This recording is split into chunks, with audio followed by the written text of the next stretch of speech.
obsession in our startup is how these viral messages work. Why some messages become viral and not others. And there is a huge spectrum of what could be viral, from the most harmless stuff, like cats and ice biting, to really something that could really change even your own. This is only one click, this is all your passion in this kind of viral thing. We are more interested on this, that is some viral process that can even change the whole system. So what we need to understand is, and we think that what we need is understanding demographics in first place, understanding how we make decisions, how humans make decisions, and understanding networks. At the end, we belong to networks. So let's start with demographics. How to understand? We have a lot of data of demographics. It's more than a century of populations in all towns in Spain only, but that's not the typical problem for machine learning, because what do you want to learn here? We don't even know. So instead of these machine learning things, we decide to use just physics, and that's how it comes this give us law. It's the only equation, don't worry. The only point here is to understand that population can be formulated in equations, and this equation tells you that actually this population and how cities evolve, you can relate it with Brownian workers, Brownian motion. And the cool thing of Brownian motion that it has been used in physics for quite long, and we know that Brownian motion obeys the laws of thermodynamics. We know that. We have been using it for liquids, for gases, and so on. So then, if we can use Brownian motion to understand population, and Brownian motion obeys the laws of thermodynamics, that means that population follow the laws of thermodynamics.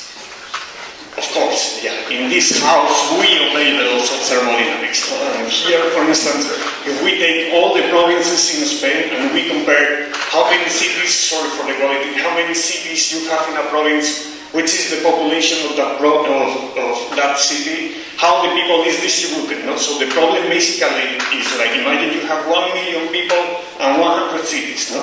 How the people is distributed in those cities. All the cities have the same population. Yeah, we know that that's not the case. There are super big cities, there are super small towns.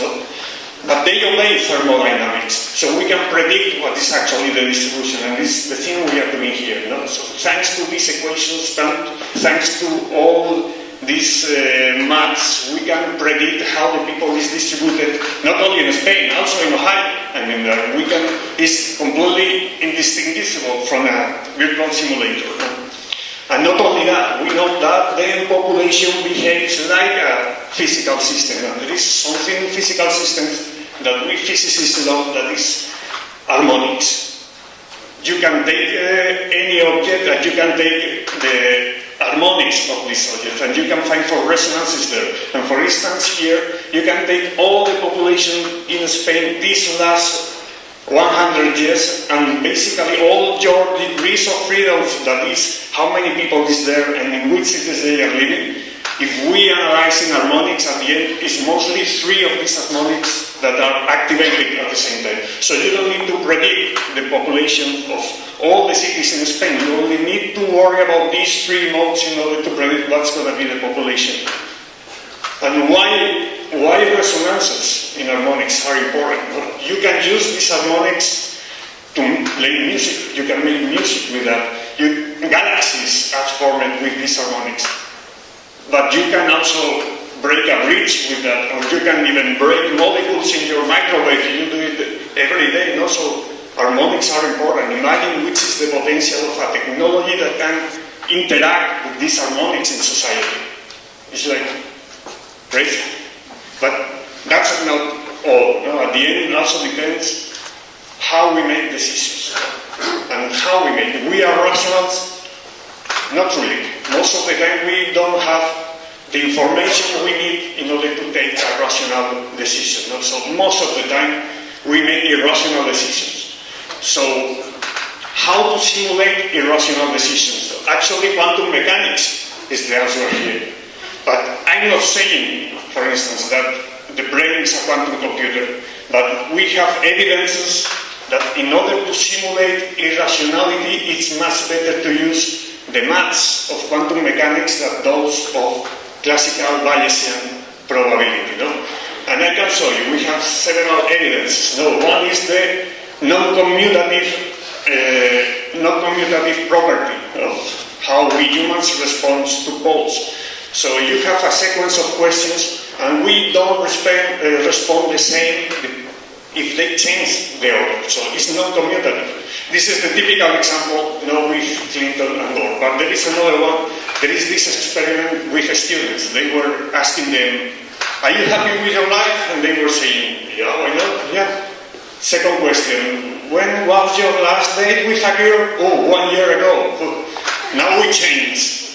"When was your last date with a girl?" 1 year ago. "Are you happy?" "No." So order is important, and actually that's what happened in quantum mechanics. It's non-commutative, because you make a question, you change the state of the system, and with humans it's the same. And second evidence is like, is guilty or is innocent? We don't make a sequence of, as far as you get information, is guilty, is innocent, is guilty. No, we have superposition, we have ambiguity. So you can think, you can have an idea and they completely contrary to it at the same time, and actually that also happened in quantum mechanics. You have the superposition of the states. It's the Schrödinger cat. So mathematically, it's much better to use quantum mechanics than this Bayesian probability. But not only that, we make decisions by our own, but we also make decisions in society. We are in networks. So that's one of these experiments of how many beings are in the can. And it's known that if I ask you for how many beings are in the can individually, and I make the average of all the results, probably the result is super accurate with the real number of beings. But if I let you to talk between you how many beings you think, at the end you change your mind and you make a consensus, a social consensus. Maybe it's wrong, but it's a consensus. So at the end, how we can simulate humans in a society? So at the end, it's like quantum particles in a network making decisions every day. And that's also important because we can use the algorithms we were using for quantum mechanics but for humans instead. So at the end, what can we do with this? We can do viral marketing. We can simulate what happens if you put a bit of information in a point and how it spread. We can use it for electoral campaigns. I will not give more information about that. And we can also design, we know mobility of people, so at the end we can also design sustainable transportation networks and so on. Basically that's the thing that we do. Thank you very much.